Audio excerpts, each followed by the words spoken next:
Hey everybody, good day and good energy to y'all. So in this video I just want to talk about, why it's good to focus on the facts of your reality and not deceive people and not fall into, the web of deception, to do your homework, to do your research and to really, use your discernment to figure out what the truth is.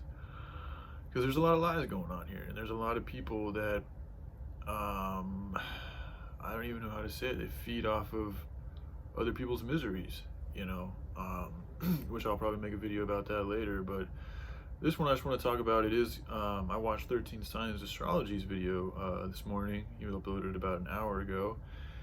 And, just what he had to say about lies and trigonology and facts and beliefs. I kind of get what he's saying. To be honest, I think the white lie thing, the whole Santa, I get what he's saying. He's making an example and everything, but for me, it's all about the facts. The truth is so important because it's something that we can all agree upon as a way of doing things. This is why it's, especially if you're trying to, create some type of a movement or an organization or anything like that. If we don't have a common ground, if we don't have a common factual agreement on the way we should do things, we've all confessed to wanting to be true to this way of doing things, then you're going to leave room open for many other things to come in and interfere and create more resistance, create more challenges, and create more just things that need to paying attention to. It's like more fat on the body. You trim the fat off by being real with your workouts. You go and you do the fucking workouts. You actually figure out what part of your body needs what, and you fucking do the work.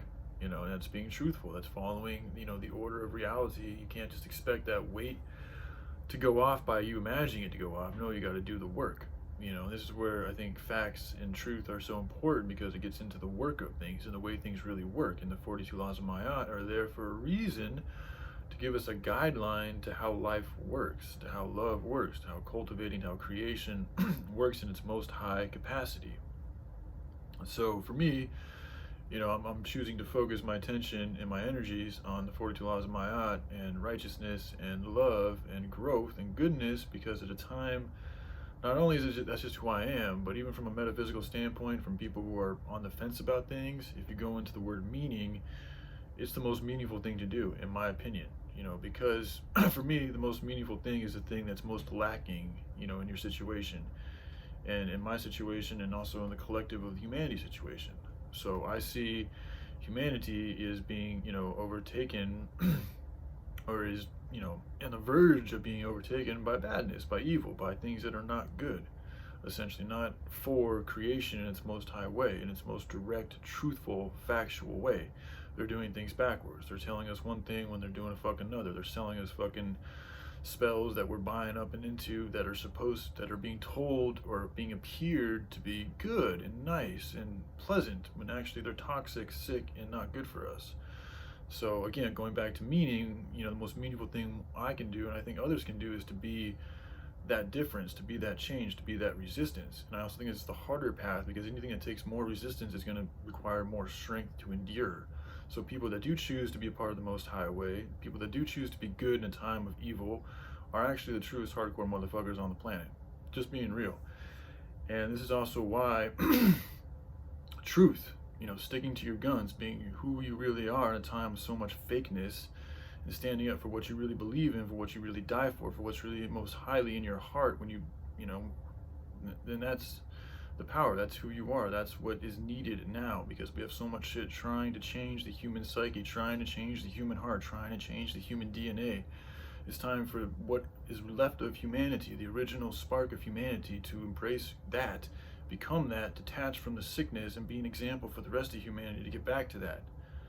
It's the only way out of this fucking thing. And it does require a detachment of certain materialistic ownership, selfish perceptions. It is what it is. We're all gonna have to learn. I'm gonna have to stop being such a drug addict. Certain millionaires are gonna have to stop being so selfish with their shit, because they do not need a mansion, they do not need 4 cars, they do not need all these fucking things, especially when so many others are hurting. I'm not saying just give it away freely. I'm saying we can cultivate ideas to help share those resources with others while implementing systems to help them work and build themselves up. You know, it's a process. It's a working together. It's an ability to open up our arms in love and also do it from a 13 level, you know, perspective of divine love, not just giving away freely, but also giving away in a way that's also making sure that they give back, because that's how things work best, is when there's a good exchange. It's not a bad exchange. A good exchange is when both parties are giving and both parties are happy. So you know, at the end of the day, these millionaires, and I think they're lonely as fuck, and they also know that their time is running out, and they also know when shit hits the fan, if riots and all these things really do happen, a lot of these rich motherfuckers are going to be the first places a lot of these people are going to go to. And so if they're not cool with their community, if they don't have their own community, you know, they're going to be a red flag for, you know, others that don't have nearly as much, you know, and because they've chosen to stay in their house and be selfish as fuck when the rest of the world is suffering, karmatically, I could see how it's kind of on them that bad shit might come to them. Is what it is, especially when they know they're supporting an evil system. So again, you know, I'm going to just continue to focus on the facts, the 42 laws of Ma'at, and how that is the guideline towards life, and that we're all at different levels about being at that guideline, and that's okay. You know, I'm certainly not at that completely pure righteous state, but I'm working towards that. And I think as long as we have a movement that's working towards that, then that's good. And that's something that will change this fucking society. Especially when we stop supporting it with these jobs, with these lifestyles, with these routines, with these technologies. That's one of the biggest things we can do. And it will also give us something to do with ourselves. And it's going to be therapeutic. It's going to help bring people together. And it's simple work too. It's not complicated stuff. It's just simply, you know, learning how to grow, learning how to camp, learning how to build simple structures, learning to talk, learning to write, just learning. It's just simple stuff. A lot of it's just about learning and unlearning this bullshit. So I'm going to make a whiteboard video, I think, later today, and try to come back at you guys with some more information on truth and lies, because it's an important topic, and you know, it's something that's recently came up with other people, so I think it's a good time to talk about it. All right, love y'all. Bye.